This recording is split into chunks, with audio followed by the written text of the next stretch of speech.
Shalom, all praises, glory, and honor to Yahweh, Ba'ashem, Yahweh Shai, Ba'ashem Kakodash.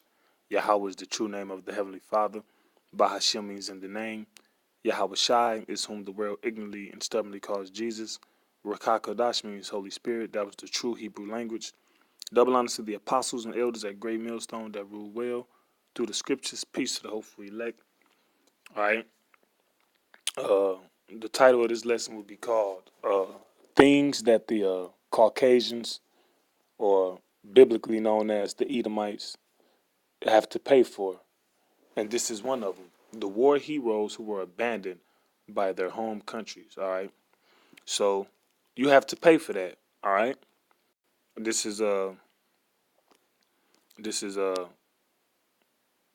Sirach chapter 26 and verse 28. It says,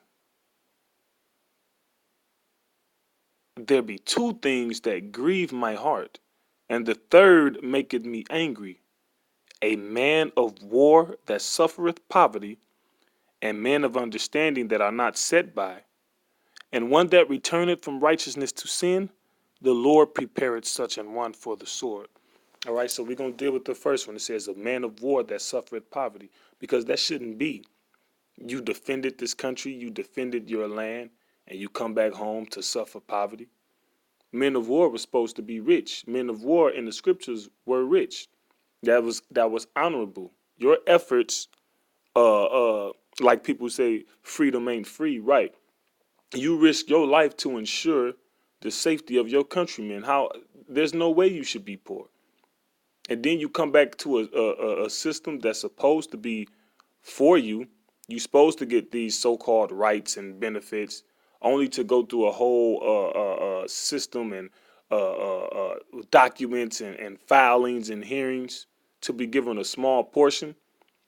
All right, if you get it, and then to come back with all type of mental duress and disrespect, you know. So this is that's basic. That's unrighteous.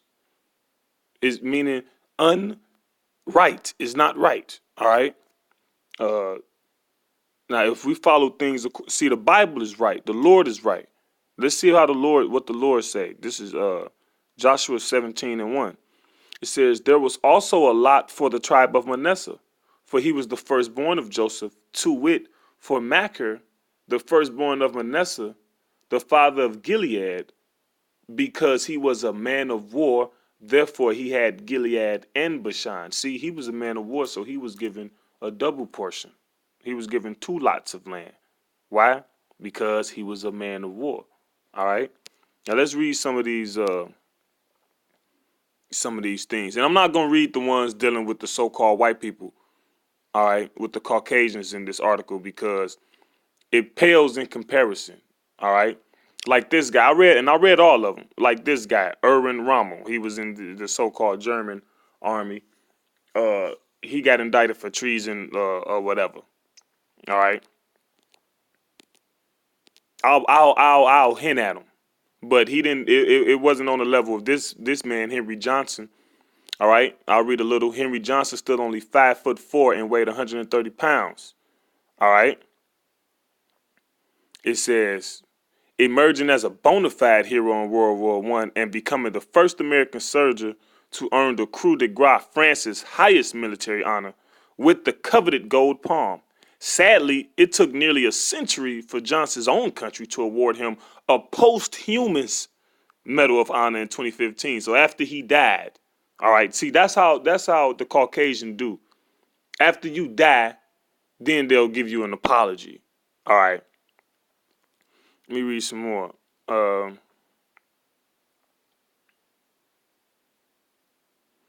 Not unlike conditions at home, Johnston encountered systemic racism in military life. Most non-white U.S. troops in France, including the 369th, performed menial labor, such as unloading ships and digging latrines. The latrine is, like a portable bathroom. All right. The men, however, would soon become the first African Americans to see combat after being reassigned to the depleted and more inclusive French Fourth Army, who dubbed them the Harlem Hellfighters. All right.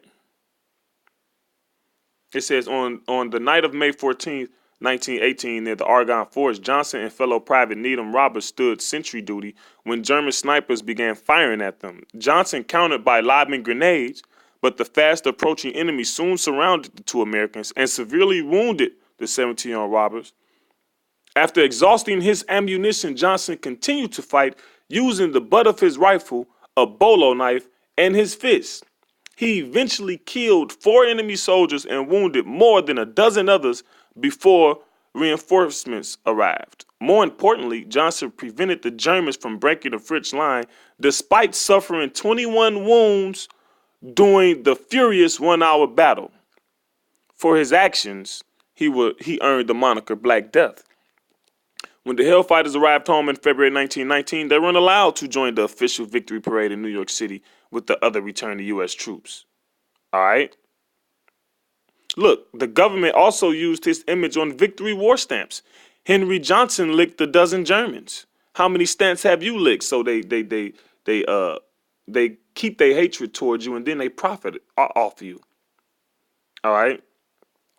His fame would be short-lived. Johnson's discharge papers failed to mention any of his combat-inflicted injuries, leaving him with no disability pay after the war.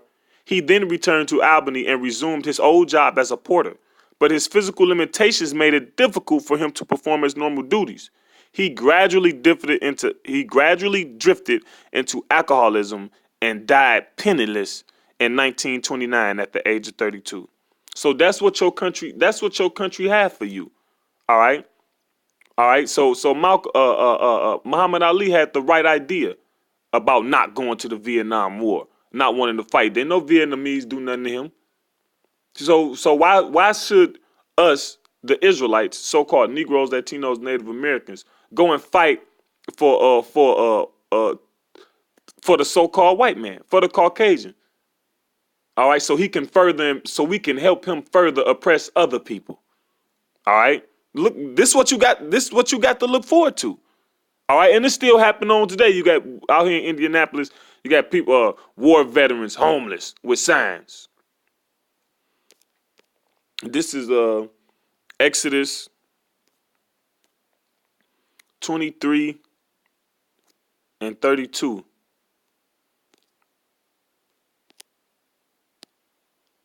Says, thou shalt make no covenant with them, nor with their gods, no agreement. All right, because you see where the agreement gets you.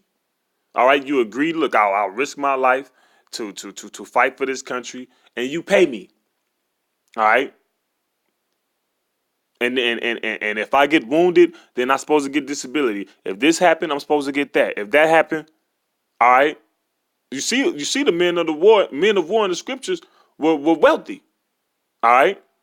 You fighting enemies. They might have you kill them. They might have gold on their person, money on their person, things like that. You can take that.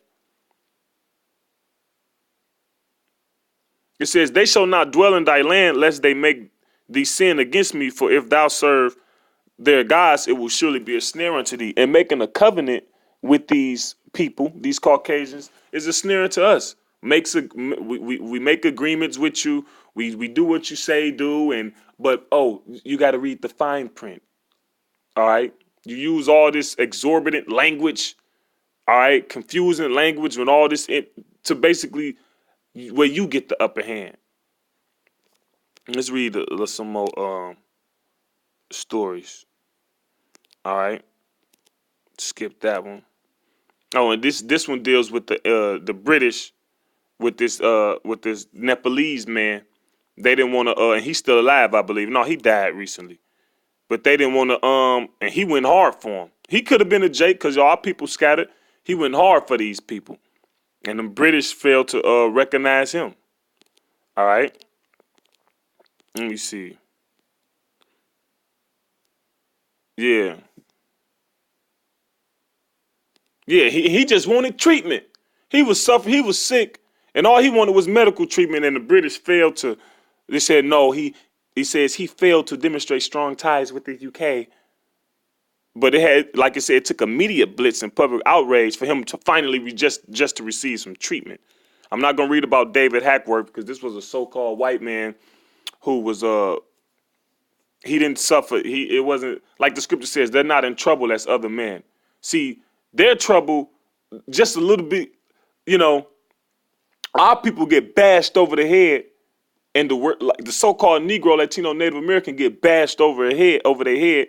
You know, like I did a video like a week or two ago entitled "Police Brutality" along those lines, and there was this Jake, uh, uh, uh, uh, so-called minority, handcuffed, and the police bashed his head against. He kneed him in the back of the head, and his face bashed the concrete, and his face bounced off of the concrete. And when his face bounced off of the concrete, it was bloody.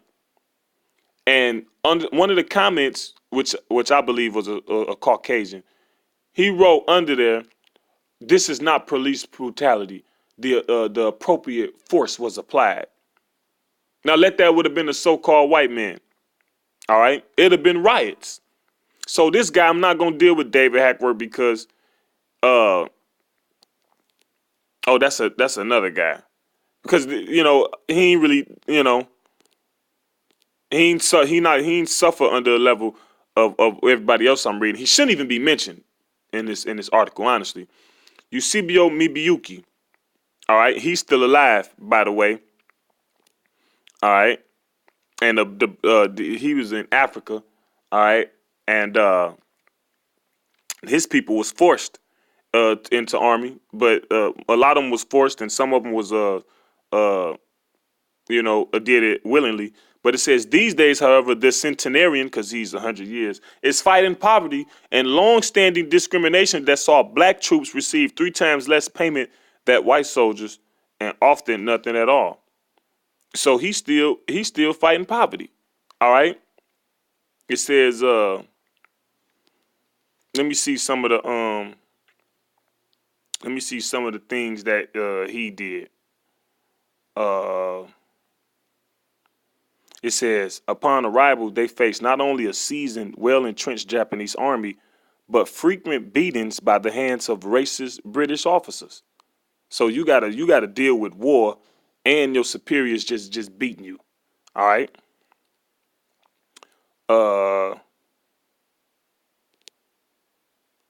It says in 2018, documentary called "Forgotten Heroes of Empire" is helping to create long overdue awareness about the mistreatment of car troops. Tragically, the number of veterans like Mibiyuki are rapidly dwindling, but efforts are underway to provide compensation as well as the belated acknowledgement of the invaluable war contribution. Let me see if I can get his contribution. All right. All right.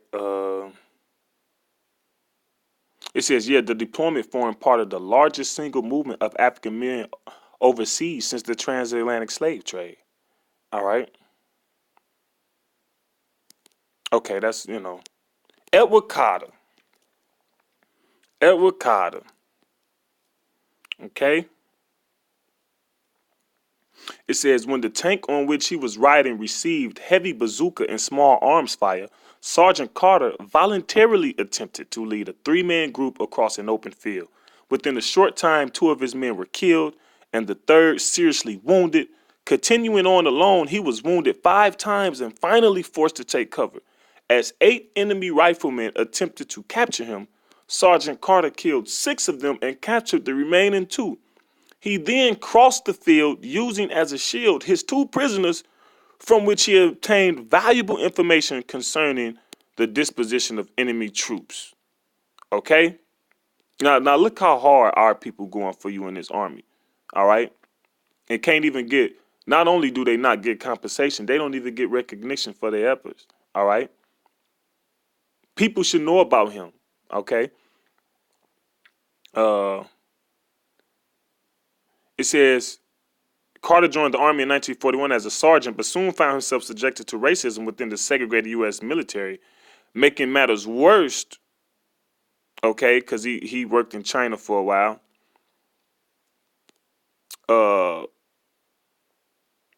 It says, they demoted him. When you read this, they demoted him to a private. He did all that. He was a decorated hero, but he had to go back to private because he couldn't be a sergeant over a white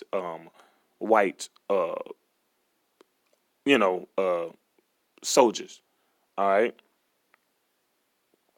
He ended up being discharged without explanation. All right. Unfortunately, the fact that he had been awarded the Distinguished Service Cross, later upgraded to Medal of Honor, Purple Heart, and Bronze Star, fell on deaf ears and closed minds. Disheartened, he moved back to California, where he passed away in 1963 at the age of 47 from cancer, a condition his doctors partially attributed to shrapnel still in his neck. Okay, I'm not going to talk about Brian Wood because this guy was got awarded for something that he did against the Iraqis in the Iraq War, and then it was told. Well, I'll read just a little. Okay. Uh, It says a lengthy, highly publicized court fight ensued before being eventually dismissed in late 2014 due to lack of evidence. Right, because they people indicted them for saying that they was basically being abusive to prisoners of war, and they got videos on it. So this is not far fetched. They show videos with Iraqi prisoners being naked, being the butt of jokes, just being played with and messed with. So this inquiry was done against him and his people, but it was dismissed. And the people that came against them was it said that they were based on deliberate lies. As a result, the public interest lawyers later went out of business. So they went out of business. So why is he on this list? Although the British government announced it would take steps to prevent similar bogus claims, nothing can erase the damage already inflicted on the lives of the falsely accused soldiers. Man, get out of here, man. That's all they had to deal with. And they probably did do that. Verse 3, Roy Benavides. All right. It says when President Ronald Reagan presented Master Sergeant Roy P. Benavides with the Medal of Honor in 1981, the former actor turned to the press and said, if the story of this heroism were a movie script, you would not believe it. Right, and I'm going to read some of this. All right. It says, during a patrol in Vietnam, Benavides stepped on a landmine during a covert mission. Doctors at the time told him that he'd never walk again, but the wounded warrior viewed the setback as just another challenge to overcome. He underwent a year of grueling rehab, sometimes crawling only on his elbows and chin, and true to his hardened resolve, returned to active duty. See, that's Genesis 25. One people shall be stronger than the other. See, that didn't only show physical strength. That showed a strong mental determination too. All right. It says on May 2nd, 1968, his special forces team, 3 Green Berets and 9 Montagnard tribesmen, had been ambushed by over 1,000 North Vietnamese troops. Armed with only a knife and carrying medical supplies, Benavides hastily jumped aboard an evacuation helicopter and rushed to the location. When I got on that copter, little did I know we were going to spend 6 hours in hell, he later recalled. By the time the siege ended, the sergeant had saved at least 8 men while being shot 7 times, stabbed with the bayonet, and hit by 28 pieces of shrapnel. His mangled, bullet-riddled corpse had been placed inside a body bag, but before medics could zip it up, the barely conscious soldier spit blood onto a doctor's face, letting him know that the tougher-than-a-coffin-nail Texan was still alive. It says 2 years after receiving his nation's highest military decoration, 2 years, the hardened soldier again went to war, but this time with the Social Security Administration. Okay? He eventually got, what was his. Walter Tull. Says Tull not only exuded valor and bravery, he defined it, and his inspiring story continues to resonate over 100 years after his death. Okay? All right, let me see.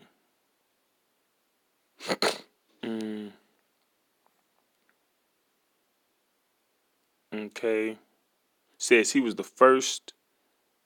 becoming the first mixed race officer in British Army to lead white troops in combat. Well, there's no such thing as mixed race. He was born from his father was from Barbados. All right.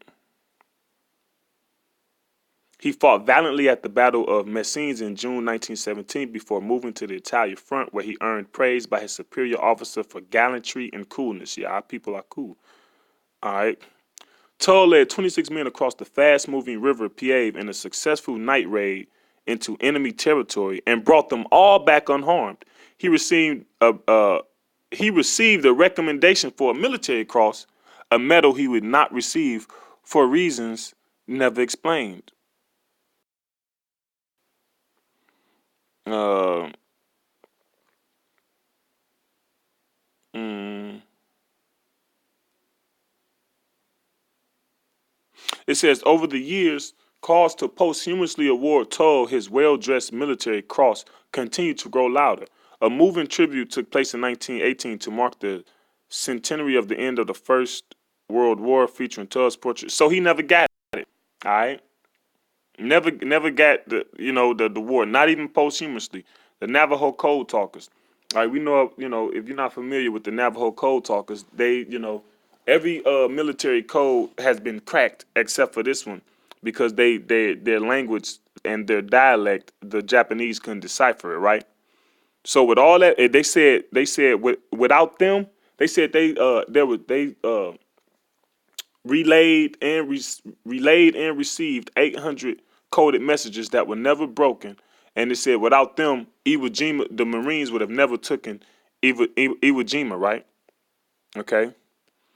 Now let's see. Now what happened after helping America, it says after helping to win the war, but after helping the Caucasians win the war, many of these heroes returned to their reservation. Sadly, the impoverished conditions remain today in a standard of living that could easily qualify as third world. In addition to recent government cutbacks of Native American programs, many Navajos remain mired in crippling poverty, as well as being besieged by drugs, gang influence, and suicide rates that are 3 times the national average. But then you will put them on the news as thugs and violence, but this is the conditions you created for them. All right?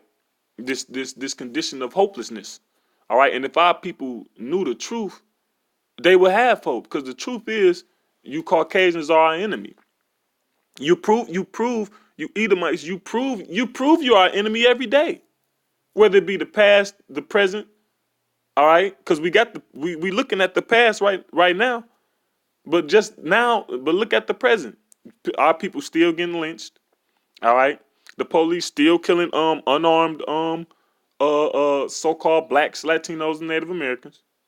So it's the same. It goes back into it goes back to the scriptures. It goes back to the Bible. All right. So this is what I got. I ended with this scripture. This is we still in the book of Sirach. This is Sirach chapter 12, verse 10. It says, "Never trust thine enemy, for like as iron rusted, so is his wickedness." Never. So you are our enemy. You are proven to be our enemy. Though he humble himself and go crouching, yet take good heed and beware of him. Yeah, you speak these kind words. You seem like you cool. You smile. You see the Caucasian. You make eye contact with him. He do that little quick smile, that little quick half-ass grin. They all do it. All of them. All right. It says, "And thou shalt be unto him as if thou hadst wiped a looking glass, and thou shalt know that his rust have not been altogether wiped away." All right, because rust, once something rusting, is rusting. All right, you can do what you want to do. You can hide it. You can try to wipe it. You can paint. It's gonna always reveal itself, and that's how the Caucasian do. He'll bide his time. He'll use you. It says, "Set him not by thee, lest when he have overthrown thee, he stand up in thy place. Neither let him sit at thy right hand, lest he seek to take thy seat. And thou at the last remember my words and be pricked therewith." All right.